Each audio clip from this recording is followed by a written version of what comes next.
Hello and welcome back to the latest episode of the Mouth of Time podcast brought to you by the Shields Gazette.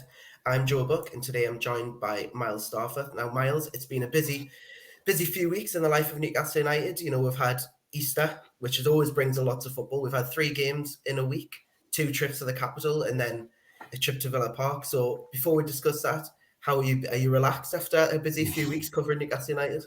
Yeah, I'm good, thanks. It always helps when the sun's out. I think weather's been beautiful this week, so no, all good, thanks, Joe. So as mentioned, we were both at Villa Park last weekend, where Newcastle's run of 5 wins in a row came to an end, courtesy of Jacob Ramsey and a brace from Ollie Watkins.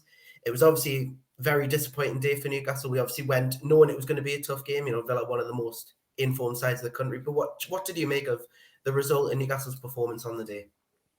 Well, firstly, we must document the fact that you were there with me in the press box, not in the away end as you normally are, and you've not brought us much luck this season in the press box because you were there at Wembley as well alongside me. We'll gloss over that.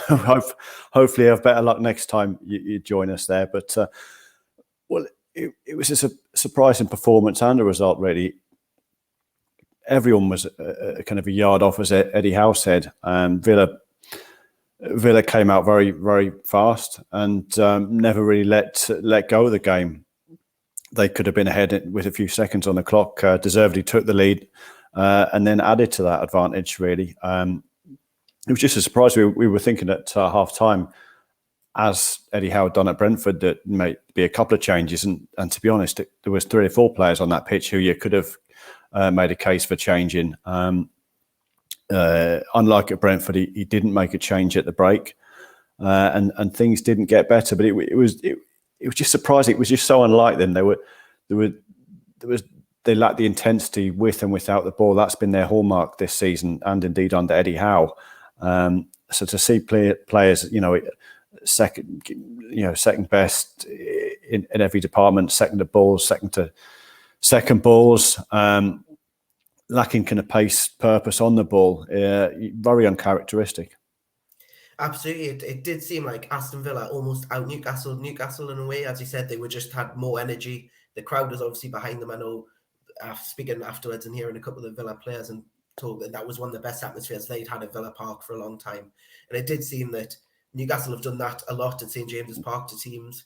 And yeah, it just seemed that Villa sort of had the answer on the day, and it was a disappointing result, but made slightly better by the fact that obviously Bournemouth got that win over Tottenham. We'll touch on the Tottenham game later on, but it did just seem that it was Newcastle's worst performance from my point of view. It was their worst performance. Yeah, I think you've hit it. There was a kind of a seasoned Villa watcher kind of just behind me, and he was saying that's the best Villa have played all season. So you couple of kind of a worst performance with the best performance. And the result was a 3-0 defeat, and no one could have had any questions about that result, really. And there were changes during the second half. But as I said, there could have been a few at the break, and I don't think those players could have complained too much because everyone was a yard off the pace.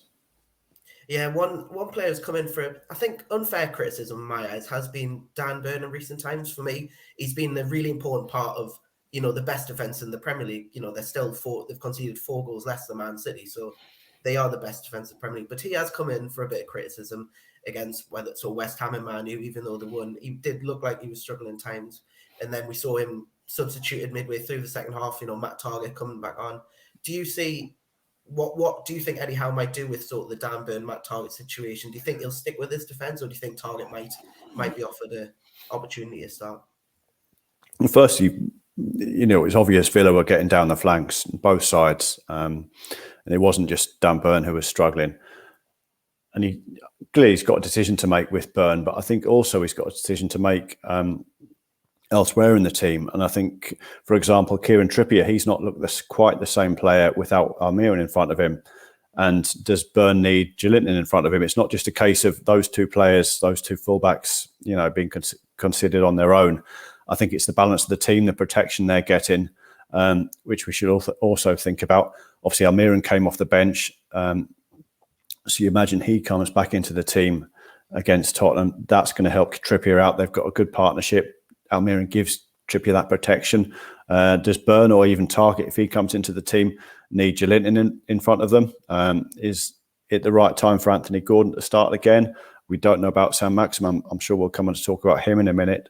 So certainly, you're right. He's got a decision to make there, but obviously Matt Target hasn't played much football for some time now. He came out of the team at, I think it was the start of October. He'd had a bit of illness. Dan Burn came into the team, and speak to Eddie Howe at Villa Park after the game. One thing he stressed, he likes a consistent back four, and that consistent back four has delivered an extraordinary defensive record. So he'll be considering bringing Target back, but this team defends from the front so effectively normally. So I think it's more about the balance of the team as a whole we've got to look at. Yeah, I agree. I think we've talked on this podcast in previous weeks about Eddie Howe having a lot of selection headaches, but in a good way. I think he's still got these selection headaches. I think he will turn them into a positive, but I do think he's probably got a lot more to consider for this weekend's game than he has in recent times. Because one option, Longstaff can come back into the team. I think we can both I'm sure we both agree the team missed him. The kind of unseen work he does, that maybe frees up Jolinton to take a more advanced role on the left. As we said, Almiron's fit. There's a few decisions to make around the team, but they're kind of good decisions really, because he's having more or less a fully fit squad at the moment. Yeah, I think the one thing Eddie Howe has been reluctant to do throughout his time really is push injured players back into the team straight away.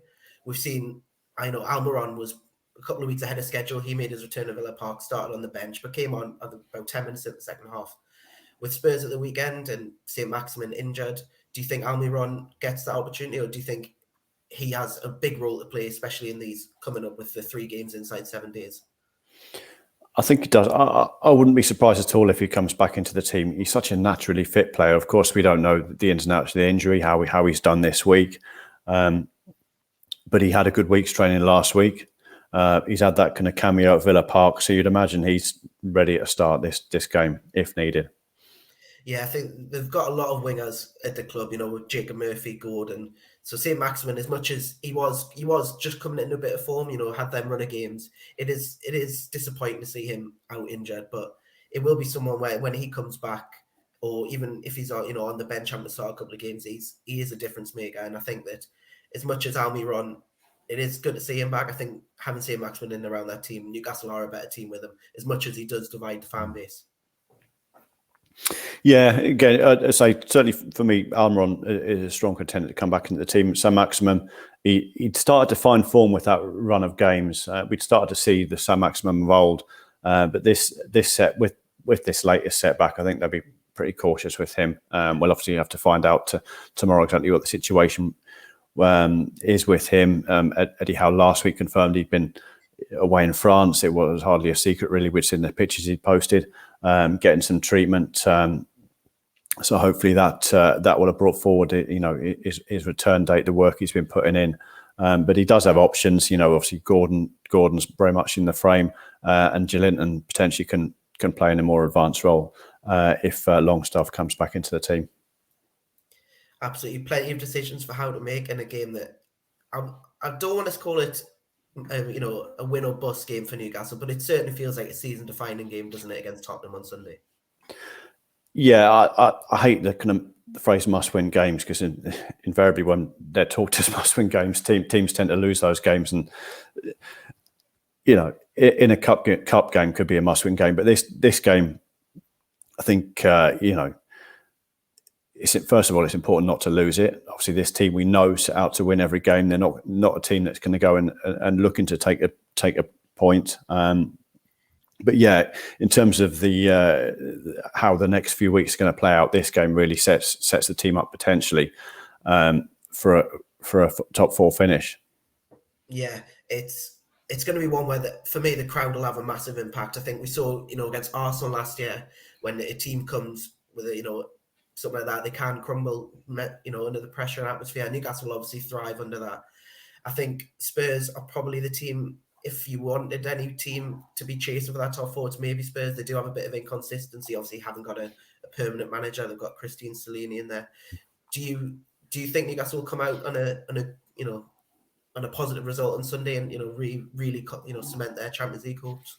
And again, Eddie Howe at Villa Park, he talked about the response, the reaction, and we've seen that from this team when they have suffered setbacks and defeats. And I think we'll see a reaction. The crowd, as you said, it will help. You know, those big occasions, big games at St James's Park are so special. And I think let's hope we're in for one again. And Tottenham have obviously got a lot of quality in that squad, but they're in all kinds of other problems at that club as well.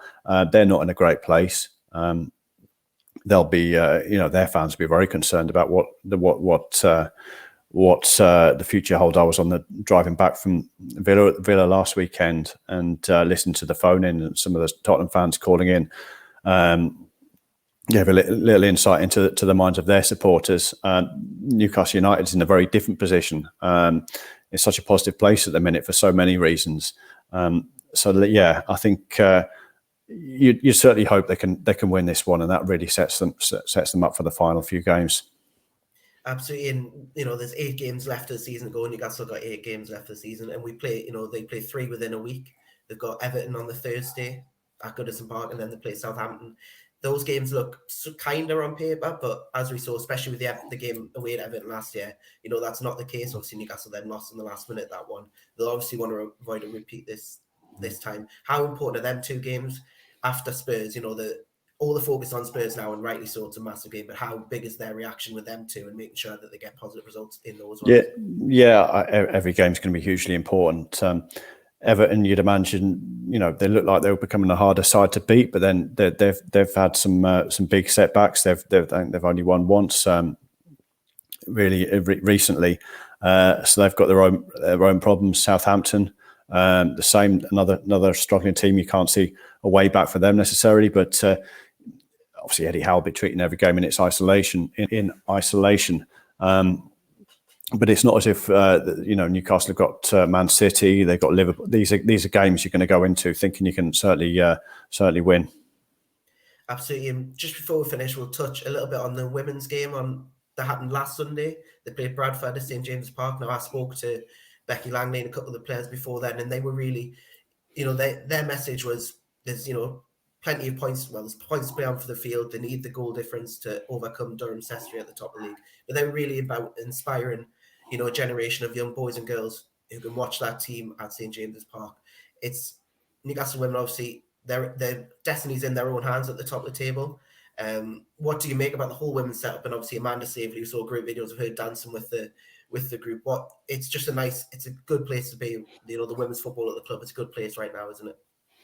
Yeah, I took my daughter along. She's 7-year-old, plays football herself, and it's great to have those kind of those female role models for all the girls in the city who are playing football. And just to my experience of taking my daughter, I know what's going on around the city, how women's and girls teams are multiplying. There's more girls every year taking part in this sport, which is fantastic to see.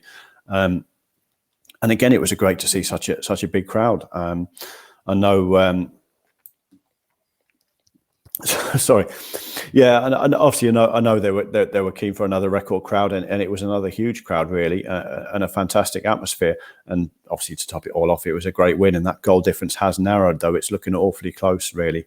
You just hope they can do it, because they really need to take this step forward and climb a league and head towards that Women's Super League, which is the goal of Amanda Staveley and the club now. But it's just great to see the women's team getting this support. As for years they didn't have that. They were run through the foundation. They didn't have the backing, the funding that they needed to progress. And it's fantastic for this team to see them progressing. And let's hope they can do it this season. Absolutely, the women's team is just one facet of what's really exciting time at the club at the minute. So, Miles, thank you for joining me today, and for everyone listening to the Mouth of the Tyne podcast. Don't forget you can sign up for our football newsletter that will bring you the very best Newcastle United coverage straight to your inbox by visiting www.shieldsgazette.com/newsletter.